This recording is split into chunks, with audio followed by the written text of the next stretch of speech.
How do we deal with the pressure of trading for a living?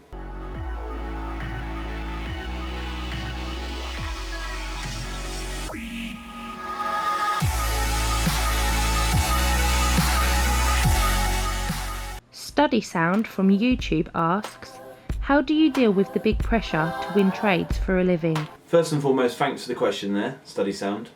It's an interesting question because it is something to worry about if you're looking at going full time. It's something that I considered and pondered for a long time, and something that I sat on the fence for quite a while as well. And maybe I shouldn't have sat on the fence quite as long. Although being risk averse, I don't like to take too much risk, and it was probably the right thing for me at the time, so I don't really regret it.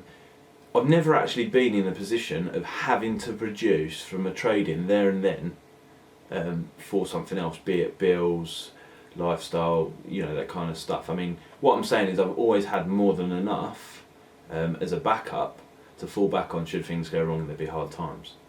Now, I know that not everyone does it like that, and I can think of one guy in particular who's about before I started trading, and I read his thread about it before I even went full time, and he ended up in a position where he had to trade and he had to produce, that week, that month to pay his rent. Now, I didn't come into trading for that anyway, and I'm sure he didn't either, but the point I'm trying to make is, if you read the thread, it's on the Geeks Toy forum. In fact, I'll put a link to the thread in the comment section below. And he had to produce for that month. Now, I didn't want to be in that position, and he came out the other side of it absolutely fine. But that for me would apply so much pressure on me mentally to perform within the markets. I think it would probably change my behaviour, and then my behaviour wouldn't be quite as positive within the markets, and I might not even make as much. So the first thing for me is I would never want to be in that position.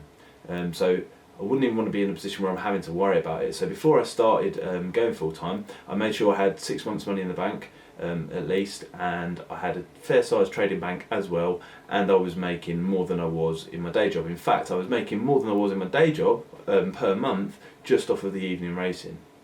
So I kind of wouldn't go full time until I knew that it was an absolute fail-safe, at least for a few months for me, that anything's going to go wrong, I can actually cope with this. Mentality is obviously a huge percentage of the game, which I've spoke about many times over on the blog. So I wouldn't want to put myself in that vulnerable position of having to produce that month based on or without having to withdraw from a trading bank. That just wouldn't. I can't really see that working for me. Not having the money and having the extra pressure, it sort of leaves you second guessing yourself at the best of times. And if you're learning to trade, you can probably relate to that anyway. And you're thinking about your bank dwindling away, and it just heightens them emotions. And what we don't want to be is end up being highly emotional to the moment or to the trade that we're in, because we'll make a poor decision. So my advice really is, make sure if you're going full time, you've got at least 3 months, definitely up to 6 months money put by. If anything goes wrong, then you can fall back on that and you can reassess the situation, and your trading bank as well. Now, your trading bank probably doesn't need to be huge, depending on the style, but all of these things come back to trading fear, basically, is what I'm trying to say. So don't put yourself in that position in the first place. I didn't, and I never had to go back into that, because obviously things took off for me as soon as I went full time.